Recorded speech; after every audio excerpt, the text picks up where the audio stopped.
Hi teachers, welcome to week 3 in Foundations of American Education. This week we are going to be looking at chapter 15 and learn about teaching as a profession.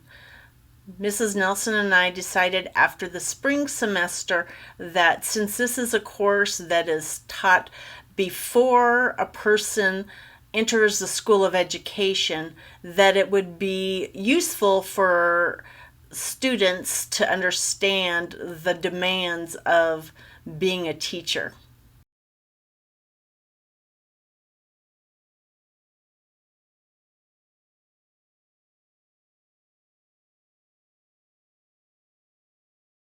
About the weekly videos, I'll continue to make them and I hope that you continue to watch them. If you didn't watch week 2's, I hope that you change your mindset about that. In week 1, you can see that in our class of 31, we had 68 views.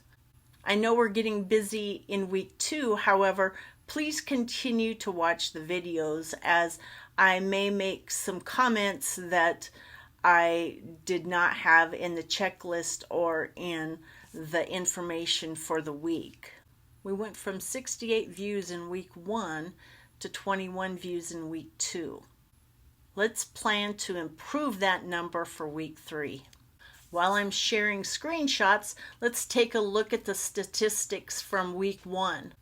I'm happy to see that everyone made at least one thread. I know some people didn't have their books, but still you could introduce yourself. The second column is replies to your peers, and notice that we go from a high of 4, which is awesome, down to some zeros. And the requirements from the syllabus and then also the evaluative criteria for weekly discussions indicate that you should reply to at least 2 of your peers throughout the week. You don't have to reply to everybody, so I hope to see some of these numbers improve. And for those of you that are already up there, keep it up.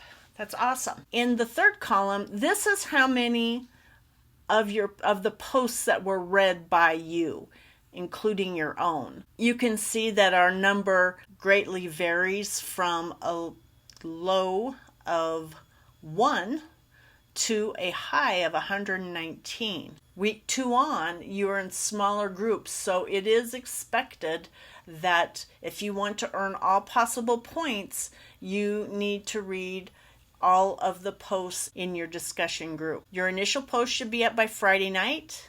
That gives you 2 days, Saturday and Sunday, to read and respond to 2 of your peers, and then 2 days to read through all of the discussion posts. So you might want to wait until Sunday to finish reading.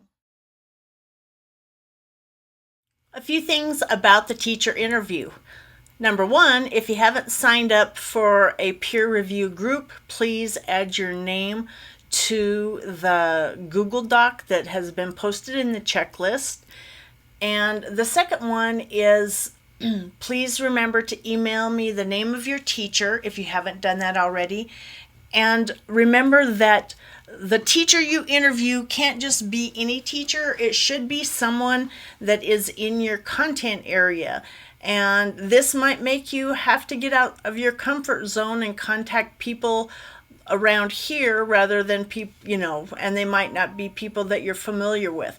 However, they're teachers, and most teachers are genuinely happy to assist other teachers to be successful.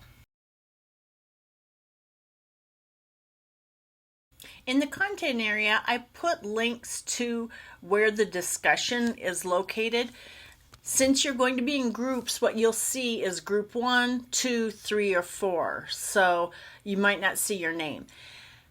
Also, I have links to the case scenario discussions.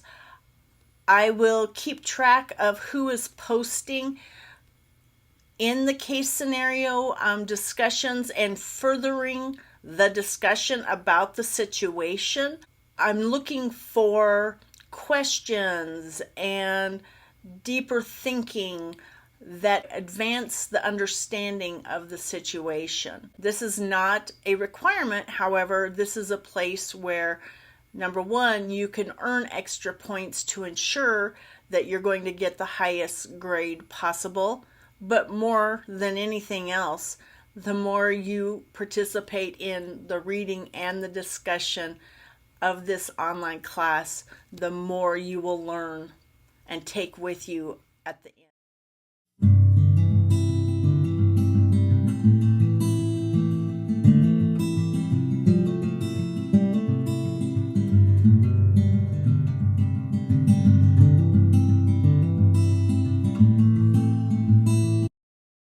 I've added a link to ask a question on our homepage, so that way if you have a question, rather than emailing me, unless it's of a personal nature, please post it to the D2L discussion area.